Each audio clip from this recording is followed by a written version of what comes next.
The cardiovascular system. Cardiovascular examination begins with the positioning of the patient at 45 degrees in bed and with the chest exposed. I'd like to examine your heart, please. You mind taking off your shirt, friends? Thanks. Okay.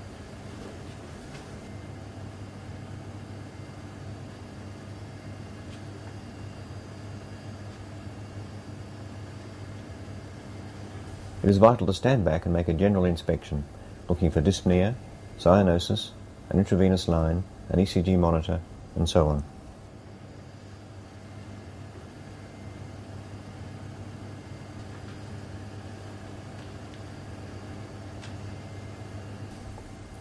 The detailed examination begins with the hands. Here the examiner is looking for clubbing, the stigmata of infective endocarditis, and for peripheral cyanosis.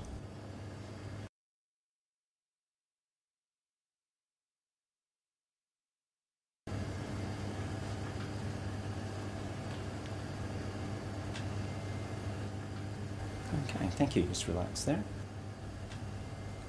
The pulse is assessed for its rate and rhythm.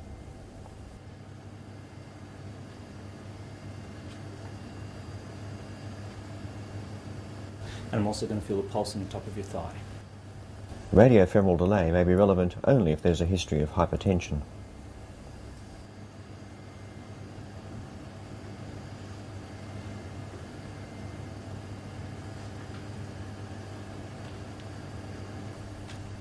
The blood pressure cuff should be 2/3 the size of the upper arm.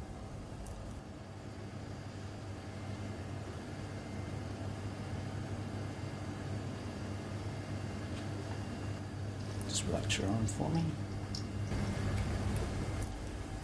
Begin by estimating the systolic blood pressure by palpating the radial pulse.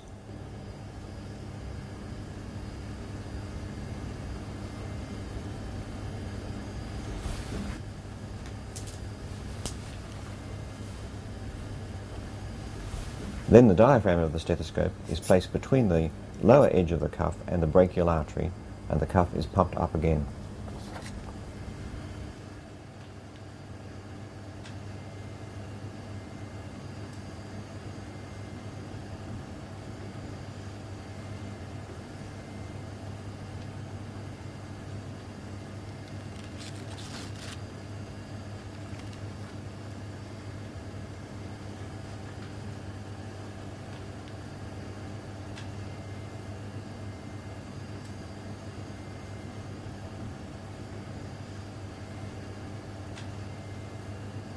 The examination moves on to the face, where the eyes are inspected for scleral jaundice and the orbits for xanthelasma. Look at the conjunctivae for pallor.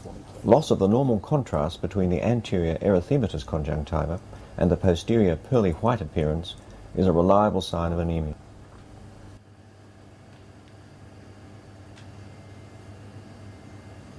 Look for the malar flush of mitral stenosis and in the mouth for the high arched palate of Marfan syndrome and at the state of the teeth.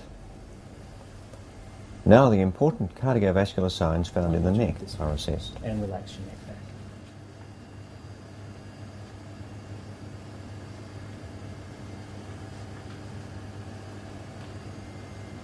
Look carefully at the JVP and attempt to assess its character and height. The normal JVP can be seen to flicker twice during each cardiac cycle. Pressure over the upper abdomen for 15 seconds normally causes a transient rise in the JVP. A more sustained rise is a reliable sign of left or right ventricular failure, the abdomino-jugular reflux test. Next, the character of the carotid pulse is assessed. The examiner's attention now turns to the precordium.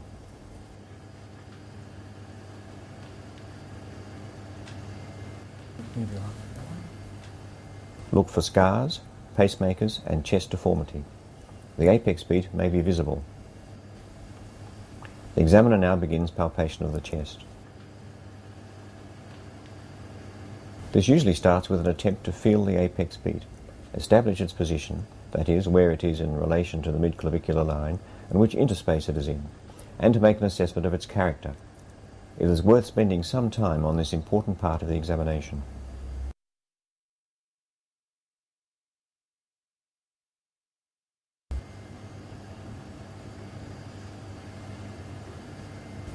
Palpation to the left of the sternum is performed to feel for a parasternal impulse. The hand then feels over towards the apex and at the base of the heart for the presence of a thrill, which is a palpable murmur.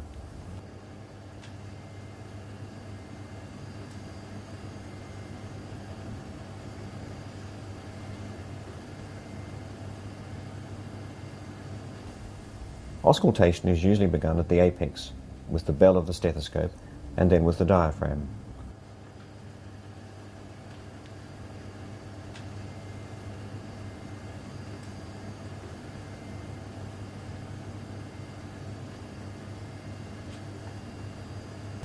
The lower left sternal edge and the base of the heart are listened to in turn.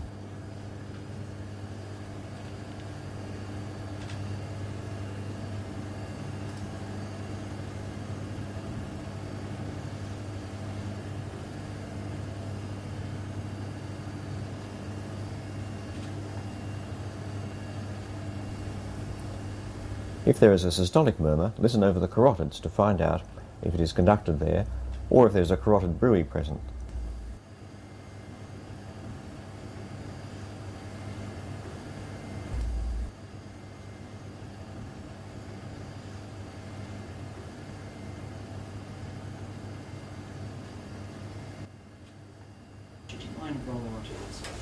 The mitral area is reassessed with the patient in the left lateral position. Here the tapping beat of mitral stenosis may be palpable, and the middle and late systolic murmur of mitral stenosis may be audible.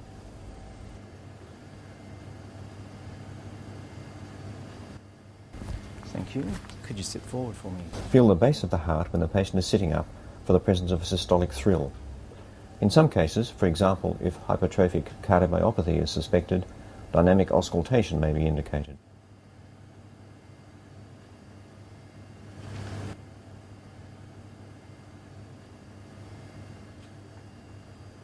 First to take a breath in and then breathe all the way out. Empty your lungs entirely.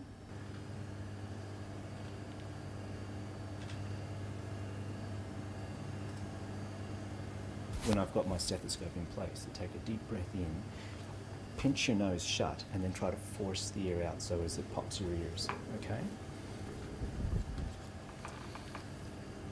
All right, go now. Hold it in, low. Hold it. Okay, now breathe normally. Thank you. The examiner asks the patient to lean forward and inspects the back for scars or deformity and for signs of edema over the sacrum.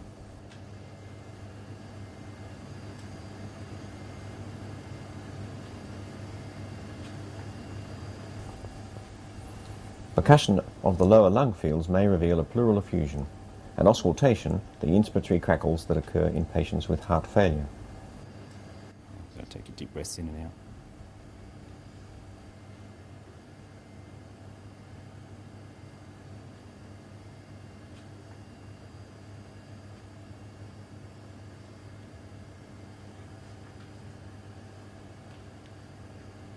Thank you. The patient must now be laid flat so that the abdomen can be examined.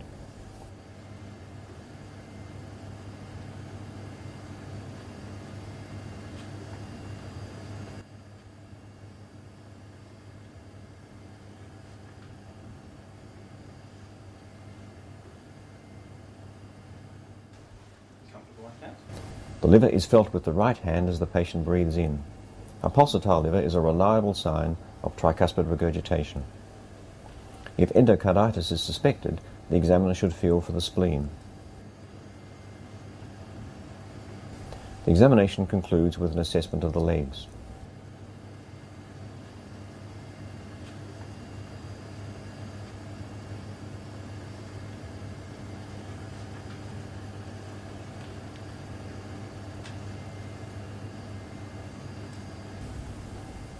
After compressing the skin over the lower tibia to test for pitting edema,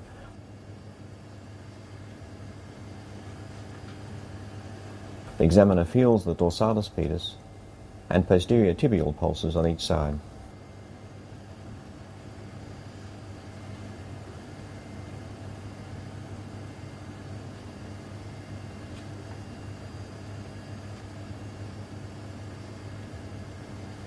Compressing the calves for tenderness may be worthwhile if there is any clinical suspicion of deep venous thrombosis. The optic fundi should be examined if infective endocarditis is suspected.